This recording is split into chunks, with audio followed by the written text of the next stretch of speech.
कृष्ण हरे हरे हरे राम राम राम हरे हरे।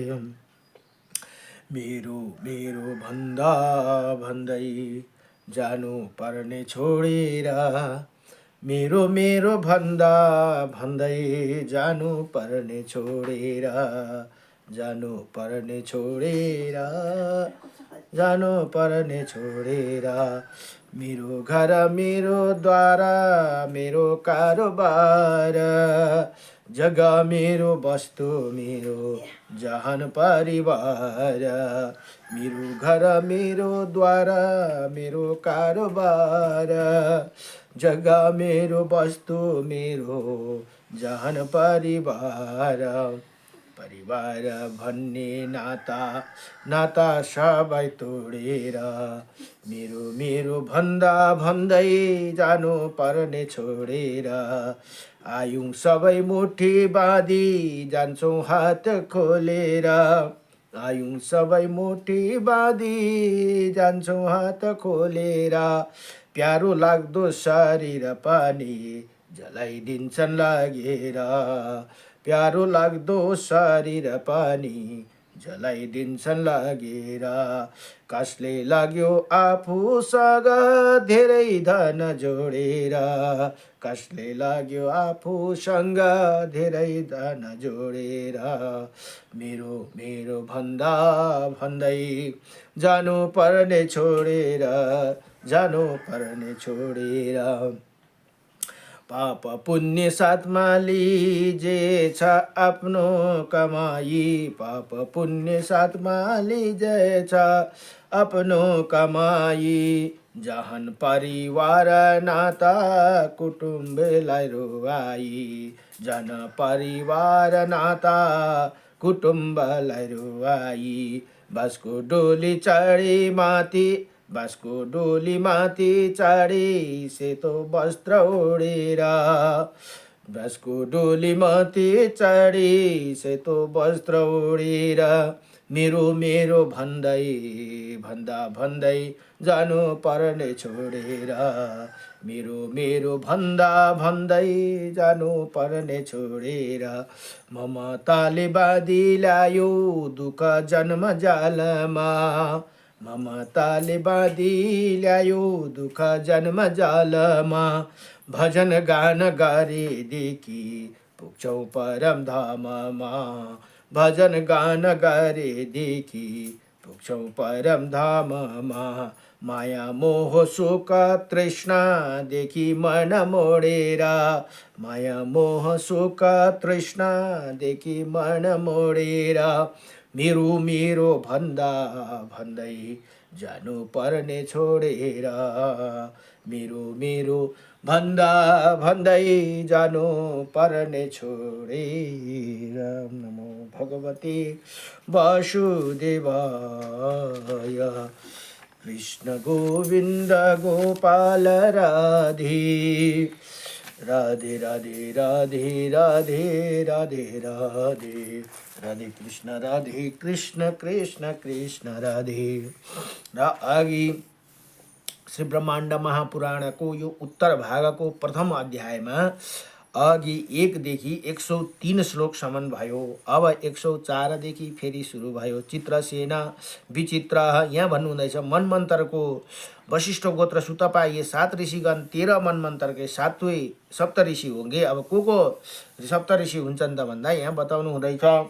अब यहाँ चित्रसेना विचित्र नयाँ नयाँ धर्म घृता भवः अनेका छत्र विद्धि विद्ध सुरसा और निर्भय ये 13 रुचिय मनमंत्र के मनुपुत्र कहा जाएंगे भनेर यहाँ भन्नुहुन्छ। भविष्य काल में होने वाला भोत्या नाम का 14वें मनमंत्र में मनु के 5 देवता जो कहे गए हैं चाक्षुष पवित्र कनिष्ठ भ्राजिता और ये बचा वृद्ध, इसी प्रकार ये 5 देवगण निस्मरण किए गए जो 14वें मनमंत्र के देवगण होगी।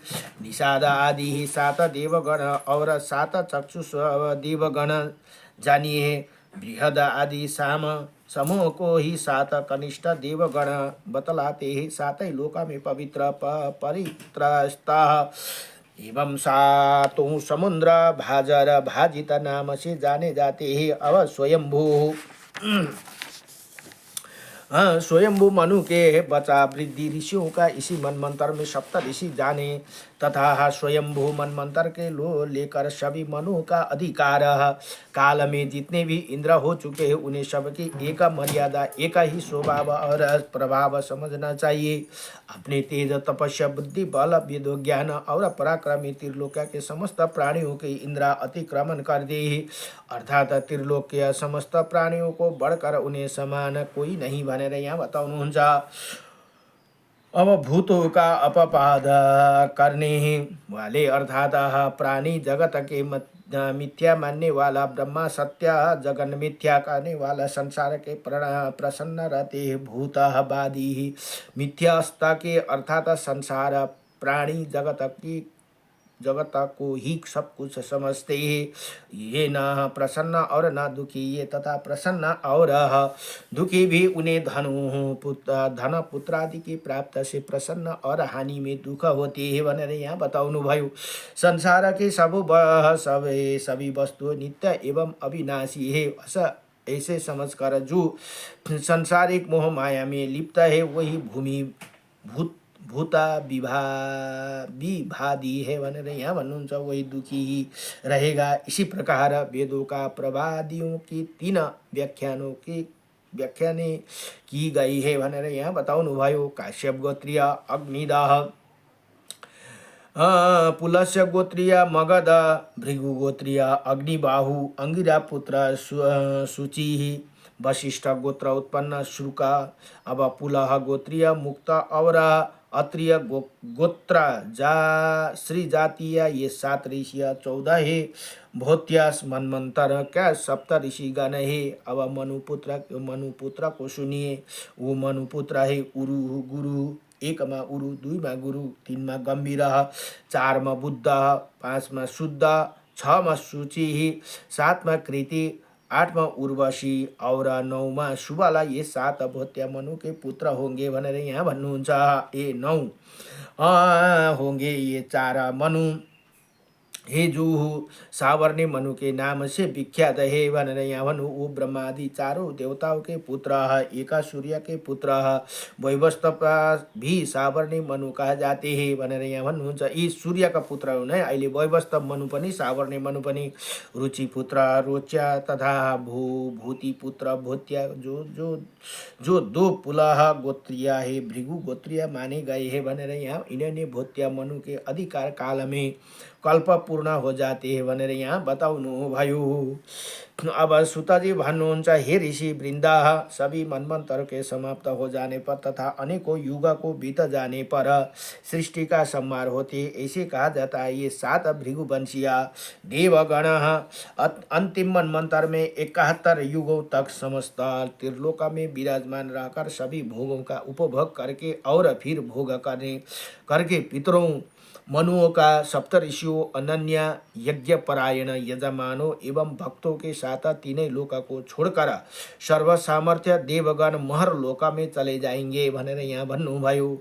उसके बाद उन सबको छोड़कर चले जाने पर ये त्रिलोक्य निराधार हो जाएंगे। हे विप्र, उसी समय ये सब स्थान शून्य हो जाएंगे। जो प्रलय भएपछि यस्तो हुन्छ नारे, स्थानीय देवता भी अपने अपने स्थान छोड़ देंगे। तारा नक्षत्र ग्रह आदि निराधर होकर नष्ट हो जाएंगे। तब त्रिलोक्य के समस्त सामर्थ्य युक्त शक्तियाँ नष्ट हो जाती है। तब 14 इंद्रिय प्रमुख देवता चक्षुष आदि ही सभी मनु तथा अजित आदि सभी देवगण महरलोक में जाकर कल्प पर्यंत स्थिर निवास करने वाले देवताओं के साथ मिलकर रहते हैं। तथा जब प्रलय का जोर अधिक बढ़ जाते हैं तब वो 14 मनुगण अपने अनुगामिनियों के साथ शरीर सहित जनलोक चले जाते हैं,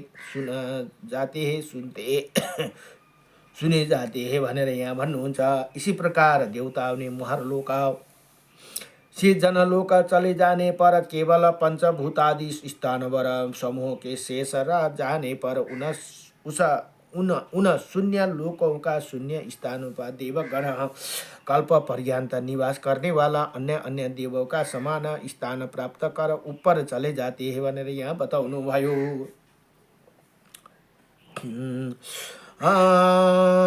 ऊपर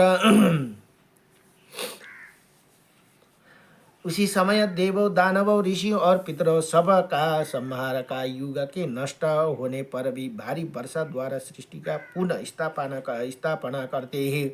1000 बार 4 युग का सत्य युग त्रेता द्वापर और कली का ये बीतने पर 1000 खेप यो 4 युग बीतेपछि ब्रह्मा का एक दिन होता है भनेर यहाँ भन्नुहुन्छ। और इसी प्रकार 1000 बार 4 युगों को बीतने पर उनकी एक रात्रि होती है। और दिन और रात्रि जानने वाला ज्योतिषी लोग ये जानते हैं नियमित का प्रकृति और अन्य अत्यानित का 3 प्रकार का अर्थ अनुसार सब प्राणियों को प्रलय होता है।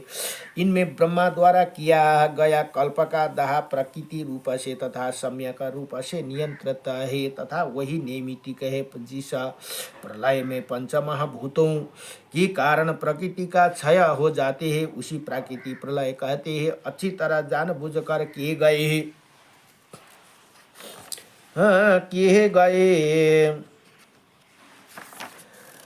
उस महाप्रलय को जिनके कारण के कारण उसी उत्पन्न होना ही समाप्त हो जाते, उसके अस्तित्व ही नहीं रहता है। उनके अत्यानीत का प्रलय कहते हैं। उसी प्रलय में ब्रह्मा त्रिलोक्यवासी देवताओं का संहार करे अपनी एक दिन सृष्टि के बाद प्रलय करते हैं। अर्थात एक दिन सृष्टि पर जीवों देवों पितरों ऋषियों दानवों आदि की सृष्टि स्थिति करते हुए जानबूझकर दिन के पूरे हो जाने पर प्रहार कर तीनों लोका में सभी देवता देवादि देवों को मारकर प्रलय कर देते हैं। उसी समय जैसे दिन भर कार्य करने के बाद मनुष्य को रात में सोने की इच्छा होती है, उसी तरह ब्रह्मा जी ने भी दिन भर सृष्टि का पालन करते हुए थकान हो जाते हैं। वही सोने का इच्छा से प्रजा का संहार कर देते हैं भनेर यहाँ बताउनु भयो।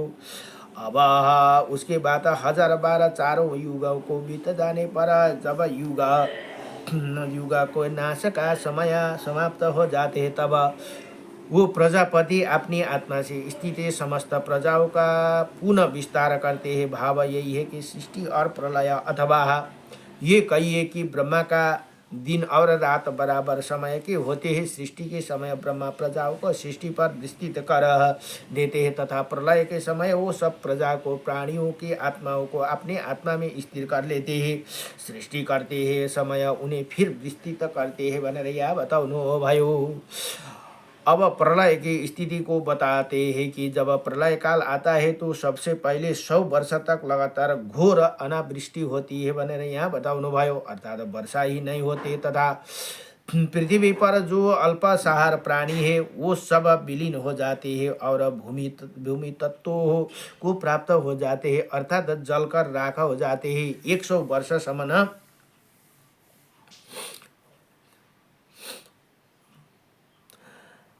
100 वर्षसम्म चाहिँ पानी भन्ने एउटा थोप पनि पर्दैन अरे पृथ्वीमा।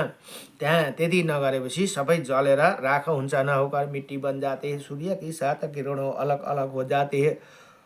यो सूर्य भगवानको जुन 7 किरण छ नि त्यो अलग अलग हुन्छन् अरे त्यतिखेर। और भगवान सूर्य 7 किरणों वाले होकर उठते हैं और वो भगवान असाहा किरणों वाले होकर अपनी किरणों से भूमंडल पर स्थित नदियों पर्वतों समुद्रों जल को पीते हैं। उसी सूर्य की हरित वर्ण वाली किरणों बहुत ही दक्षिण हो जाती है, अतः 70 गुणी अधिक तीव्र हो जाती है भनेर यहाँ बताउनु। त्यतिखेर हामी सूर्यको तापले मर्नेछौँ अरे। वही हरित वर्णका किरणों का धीरे धीरे समाप्त आकाश में व्याप्त होकर सब कुछ बदल देती है। भूमि पर होने वाला समस्त पदार्थ काष्ठ ईंधन तेज आदि वो पुनः प्रवृत्ति होकर वो रश्मियाँ जल से और अधिक प्रदीप्ता हो उठती है। इसीलिए जल से भरा हुआ सूर्य और अधिक तपाता है। ऐसे कहा जाता है कि नवाष्ठाया अनावृष्टि वर्षा न होने से सूर्य तप्त नहीं होते और वो वर्षा हो ना होने से उनके मंडल में कोई विशेष दीप्ति होती है नहीं। यही नहीं, वर्षा ना होने से उनकी किरण पृथ्वी के पदार्थों का नदी वन समुद्र पर्वत आदि से जल का सिंचन नहीं कर पाती। केवल जल ही सूर्य की पूरी तरह दीप्ति होती है। उसी कारण जल पीते हुए सूर्य आकाश में प्रदीप्त होते हैं। उन्हीं सूर्य के 7 किरणों में जो 7 रंगों के ही महासमुद्र में जल का पान करती है, अतः महासमुद्र से जल के आहार से संदीप्त सूर्य 7 हो जाते हैं। उसके बाद 7 किरण 7 सूर्य होकर चारों दिशाओं में व्याप्त हो जाते हैं और तब ये सूर्य की किरण अग्नि बनकर इन चारों लोक को जला देते हैं। नीचे ऊपर नीचे सर्वत्र परम किरण द्वारा प्रलयकालीन अग्नि के समान बहुत अधिक जलते हैं।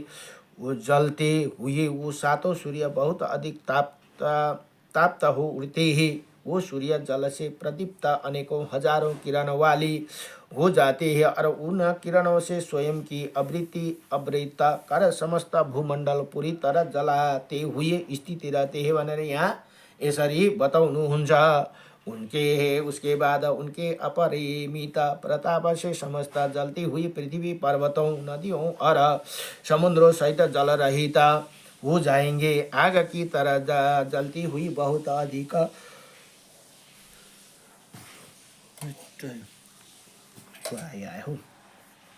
तापयुक्त चित्त विचित्र रंग बिरंगा सूर्य की किरण से चार और ऊपर नीचे तिरछे इधर उधर भूमंडल के चिन्ह अभी नहीं रहेंगे। यहाँ बहुत अधिक बढ़ी हुई सूर्य की अग्नियों को परस्पर मिल जाने से एक होकर एक ज्वाला के रूप में हो जाने पर एक मंडल का रूप धारण कर वो प्रचंड सूर्य की अग्नि शीघ्र ही अपने तेज से चारै लोका को जलाकर भस्म कर देगी भनेर यहाँ भन्नुहुन्छ। तब समस्त लोकों के स्थानभर और जगमा पूरी तरह विलीन हो जाएंगे। ये पृथ्वी वृक्ष रहित घास रहित होकर कछुए के पीठ के समान हो जाएंगे भनेर यहाँ भन्नुहुन्छ। उसी समय समस्त संसार एक भाड़ की भांति प्रतीत होते हैं। सारा आकाश मंडल ज्वालाओं के ही पुनर्रूप से जलने लगते हैं। भूतल पर और समुद्र के जितने भी जीव रहते हैं वो सभी नष्ट होकर खाग होकर पृथ्वी के रूप में बदल जाते हैं। भूमंडल पर जितने द्वीप है पर्वत देशों के ही तथा महासमुद्र है उन सब को सर्वात्मा अग्नि भस्म कर देते हैं। उसी समय पृथ्वी पर प्रचंड रूप से जलते हुए अग्निदेव समुद्र नदियों पातलों से चारों ओर जल पीते हैं भनेर यहाँ भन्नुहुन्छ। उसके बाद वो प्रलय अग्नि इतनी बढ़ जाती है कि पर्वतों का अतिक्रमण करता हुआ समस्त लोकों का संहार कर देते हैं और फिर प्रलय अग्नि ही पृथ्वी का भेदन कर रसताल को भी सूख लेते हैं और पाताल को भी जलाता हुआ वायु लोका को जला देते हैं भनेर यहाँ बताउनु भयो। वो प्रचंड अग्नि नीचे पृथ्वी को जलाकर ऊपर आकाश को जलाती हुई प्रलय अग्नि के ज्वाला को हजारों लाखों अरबों योजन तक ऊपर को उड़ती है और प्रचंड ज्वालाएं गंधर्वों पिशाचों महान सर्पों राक्षसों तथा पृथ्वी एवं आकाश के समस्त पिंडों के जलाती हुई भूलोका भूअरलोका स्वर्गलोका और महरलोका जला देती है भनेर ये 7 लोक पनि जल्छन् हरे। इसी प्रकार वो घोर काल अग्नि चारों लोकों को जला डालती है तथा समस्त लोकों को अग्नि व्याप्त हो जाती है तथा चारों लोक अग्नि में व्याप्त हो जाते हैं भनेर यहाँ बताउनु भयो। सर्वत्र ऊपर नीचे इधर उधर चारों ओर अग्नि ही अग्नि होती है। सर्वत्र अग्नि फैल जाने पर वो अग्नि के तेज शीघ्र ही इसी समस्त जगत को जलाकर जलते हुए लाल लोहे के पिंड की भांति चमकने लगती है भनेर यहाँ बताउनु भयो।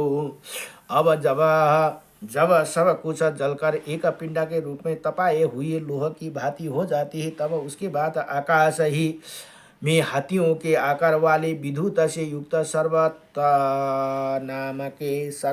नाम के घोर मेघ उड़ते हैं। ये सर्वतक नाम का मेघ केवल प्रलय काल में ही उड़ते हैं। उन मेघ के कुछ नील कमल की भांति श्याम वर्ण वाले काले काले भयंकर होते हैं, कुछ कुमद के समान श्वेत वर्ण के, कुछ बेदूर्य मणि के समान लाल वर्ण के, कुछ इंद्रिया नीलमणि के समान नीले, कुछ शंख और कुमद के समान बहुत श्वेता तथा दूसरे मेघ का काजल के समान बहुत काले, कुछ धुआं के रंग के तथा पीले रंग के बादल मेघ होते हैं। भन यहाँ वो बादल कुछ गधे के वर्ण का अभाव वाले, कुछ मेहंदी के रंग के, कुछ मनाशीला के वर्ण वाले, कुछ कबूतर के रंग वाले होते हैं भनेर यहाँ बताउनु भयो। कुछ बादल बरसात के बाद जमीन के निकलने वाली लाल रंग की सुंदर राम की गुड़िया की भांति होती है भनेर भन्नुहुन्छ। कुछ हरिताल की अभाव वाले होते हैं तथा कुछ नीलकंठ पंक्षी के पंखों के भांति नीला अभाव वाले होते हैं, जो बादल आकाश में उड़ते हैं। और कुछ ग्रामों के पृथ्वी के खंडों के समान आकार वाले होते हैं। अब तब कुछ हाथियों के समान होते हैं, कुछ पर्वतों के समान होते हैं, कुछ पृथ्वी के आकार के होते हैं, कुछ खेल के मैदान में होते हैं। और तो कुछ मछलियों के आकार के होते। इसी प्रकार मेघ अनेकों प्रकार के रूप ले, भयंकर रूप वाले और घोर स्वर करने वाला, भयंकर गर्जना करने वाला होते हैं। उसी समय वो सब मेघ समस्त आकाश तल को घेर लेते हैं और सूर्य की आत्मा वाले बनकर घोर गर्जना करने लगते हैं। और फिर सूर्यात्मा को मेघ सात भागों में विभक्त होकर अग्नि को शांत कर देते हैं और उनके बाद मेघमान आदि के सम्मान बरसते हैं भनेर यहाँ भन्नुहुन्छ। इसी प्रकार बरसते हुए वो मेघ बहुत अधिक भयंकर सर्वविनाशक अग्नि को नष्ट कर देते हैं। घन घोर वर्षा द्वारा समस्त संसार जल में पूर्ण हो जाते हैं भनेर यहाँ भन्नुहुन्छ। सबै जलमग्न हुन्छन् अरे ती आगोले जलाइसकेपछि। अब अग्निले जलाइसकेपछि त्यस्तो हुन्छन् भनेर यहाँ बताउनु। उसी समय जलों से अग्नि का तेज शांत हो जाते और अग्नि जल में प्रविष्ट हो जाते। वर्षा होने पर और अग्नि के नष्ट हो जाने पर मेघ अग्नि के द्वारा उत्पन्न होने वाला हो जाते हैं। अर्थात वो प्रलय अग्नि जब जल में समा जाती है तब मेघ अग्नि से पैदा होने वाला हो जाते हैं। भाव यही है कि जब गर्मी पड़ती है तो तब ही मेघ पैदा होते हैं। यहाँ वैज्ञानिक रहस्य का उद्घाटन है भनेर यहाँ भन्नुहुन्छ। उसी समय इतना जल बरसाता है कि सारा संसार जलापलित हो जाती है भनेर यहाँ भन। अब स्वयंभू ब्रह्मा निरंतर जल की वर्षा करती हुई विशाल जलधाराओं के समान सारे संसार को जलमग्न कर देते हैं। अन्य मेघ तो बरसते हुए अपनी मर्यादा का भी उल्लंघन कर देते हैं। तब पर्वत द्वीप समुद्र पिया हुआ जल मेघ में स्थिर रहते और फिर आकाश तल में स्थित होकर उसी जल को नीचे भूमि पर गिराते हैं और घोर आत्मा वाले वायु उसी जल को आकाश में चारों ओर घेर लेते हैं। उसी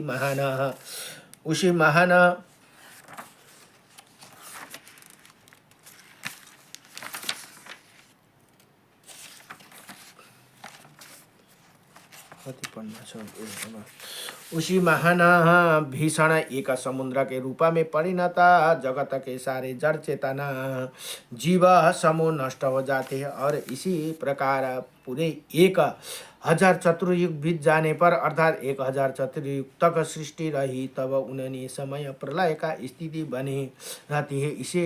इसे ही कल्प कहा जाते हैं भनेर यहाँ भन्नुहुन्छ। जब सारा संसार जल से आवृत हो जाते हैं उसी विद्वान लोक एक वर्ण कहते हैं। अर्थात सारा प्रपंच सभी समुद्र वन पर्वत नदियाँ विलीन होकर एक समुद्र बन जाती है। उसी से एक वर्ण कहा जाते हैं। तभी भूमि जल आकाश वायु एक वर्ण में समा जाते हैं। उसी समय अग्नि नष्ट हो जाती है, चारों ओर घोर अंधकार छा जाती है। वही कौन कहाँ है, कौन क्या है, और ये सब कुछ कहीं भी पता नहीं चलता। पृथ्वी संबंधी, समुद्र संबंधी, तेजस संबंधी जल राशि चारों ओर प्रवाहित होती है। उसी समय केवल एक सलीला जल का रूप धारण कर लेते हैं। नहीं नहीं चलते हुए वो जो एकता को प्राप्त करते हैं, सलीला को प्रसिद्ध की प्राप्त करते हैं, जो जल राशि इधर उधर आ जाती है रहती है, इसीलिए वो जल सलीला का जाती है, अर्थात उनकी अपनी अलग अलग कोई पहचान नहीं रह जाती है भनेर यहाँ बताउनु भयो। वो प्रलयकालीन जल समस्त पृथ्वी को एक अवर्ण के रूप में ढक लेते हैं। अभी अभातीत यस्मात् प्रकाशित करते हैं, अर्थात व्याप्त करते हैं। इधर अर्थ में भा भनेको धातु आती है। अतः भा का अर्थ है जो प्रकाशित करते हैं और व्याप्त करते हैं। इसी समय समस्त संसार समूह के नष्ट हो जाने पर ये जल ही चारों ओर व्याप्त रहते ही प्रकाशित होते हैं, अर्थात सर्वत्र जल ही जल दिखाई देते हैं। इसीलिए ये जल अम्भ कहा जाते हैं। अतः ये अम्भ शब्द सामर्थ्य के कि प्रलयकालीन दृश्य को आधार सर्वत्र व्याप्त और प्रकाशित होने के कारण इसी जल को अम्भा कहा गया है। यही नहीं, प्रलयकालीन प्रचंड अग्नि के जलकर भस्म बने हुए सब प्रपंच को यह जल पुनः प्राप्त करेंगे। इसीलिए भी ये अम्भा कहलाते हैं। और धातु अनेक तत्वों का शीघ्र ही वो प्रविष्ट करते हैं तथा अतर और धातु से अच्छा प्रत्यय से और शब्द हुआ, जिसका अर्थ है अनेकों होने और शीघ्रता करना, परंतु न प्लस आरा से नारा शब्द बना, तब अर्थ हुआ अनेकों ना होने वाले तथा शीघ्रता ना करने वाला, अर्थात एक रूप और शांत निश्चल अर्थ हुआ। अतः वो जल राशि एक रूप में एक वर्ण में शीघ्रता से नहीं चलती, इसीलिए नार कही जाती है। 1000 युगों के समाप्त होने पर ब्रह्मा का एक दिन व्यतीत होते और उठते ही समय उस समय का समस्त जगत एक वर्ण के रूप में परिणत रहता है। उसी समय ब्रह्मा सब प्रकार के कार्य में निर्मित हो जाते हैं भनेर यहाँ बताउनु भयो। श्री कृष्ण गोविंद हरे मुरारी। अब इसीलिए इसी प्रकार इसी महान एक वर्ण के जीवों का समस्त जड़ चेतना संभार नष्ट कर चुके हैं। अतः सहस्त्र नेत्र, सहस्त्र चरण, सहस्त्र शीर्षा, सुंदर मन वाले, सहस्त्राक्षु, सहस्त्र मुख, सहस्त्र वाक, सहस्त्र बाहु, प्रथम प्रजापति वो त्रिमह त्रियामही भेदत्रय वर्णित पुरुष कहे जाते हैं। सूर्य के समान प्रखर हो जाते हैं, समस्त लोकों को रक्षक अपूर्व आदित्य, अपने तेज से सभी को अवधूत करने वाला महान अंधकार रूपा ज्ञान के से परे हिरण्यगर्भ भगवान ब्रह्मा स्थिति रहते हैं भनेर भन्नुहुन्छ। 1012 चारों युग को बीत जाने पर जब समस्त संसार भूमंडल एक वर्ण में डूब जाते हैं, तब महिमामय भगवान शयन करने की इच्छा से महान अंधकारपूर्ण अपनी महारात्रि को कल्पना करते हैं। जिस समय चारों प्रकार के प्रजाओं के उसी विशाल अंडा कोश को परिणत करके सर्व सामर्थ्य प्रभु शयन करते हैं। उसी समय उनके केवल 7 महर्षिगण देखते रहते हैं। उसी भृगु आदि महात्मा जिन्होंने अपनी तपस्या से दिव्य चक्षु को प्राप्त कर लिया है, जिनके विषय विश्लेषण लक्षण पूर्व में बताए जा चुके हैं, उसी समय जनलोक में निवास करते हैं और वो अपने ज्ञान चक्षु से भूर भुआ सुआ मह जन तप और सत्य सातों लोका को देखते रहते हैं। लोक सृष्टि पितामह ब्रह्मांड को सदैव ब्रह्मा रात्रियों को देखते रहते हैं। लोक सृष्टि ब्रह्मा जब रात्रि को सो रहे होते तब सप्त ऋषिगण उन्हें देखते हैं। समस्त ब्रह्मा कल्प पर्यंत कल्पांत में एक ब्रह्मा ही परमेष्टि परम शेष तथा वो ही अद्य प्रथम प्रभु पुरुष पुरुष है कल्पों के कल्पौं आदि में पुनः पुनः समस्त पंचभूतों पृथ्वी जल अग्नि पंचभूतले हाम्रो शरीर के बन्ने गर्दा पृथ्वी जल अग्नि वायु आकाश तथा समस्त प्राणियों की रचना करने वाला प्रजापति ब्रह्मा समस्त प्रपंच को अपने अधिकार को करके स्थिति, इसीलिए सब कुछ करने वाला महातेजस्वी ब्रह्मा समस्त जड़ चेतना पदार्थों को अपनी आत्मा से समेट कर अंधकार छन्न एकावर्ण के जल में रात्रि में निवास करते हैं भनेर यहाँ यसरी बताउनु भयो। नमो भगवते वासुदेवाय कृष्णाय वासुदेवाय हरे परमात्मने नमः। प्रणत क्लेशनाशाय गोविन्दाय नमो नमः। हरि ओम।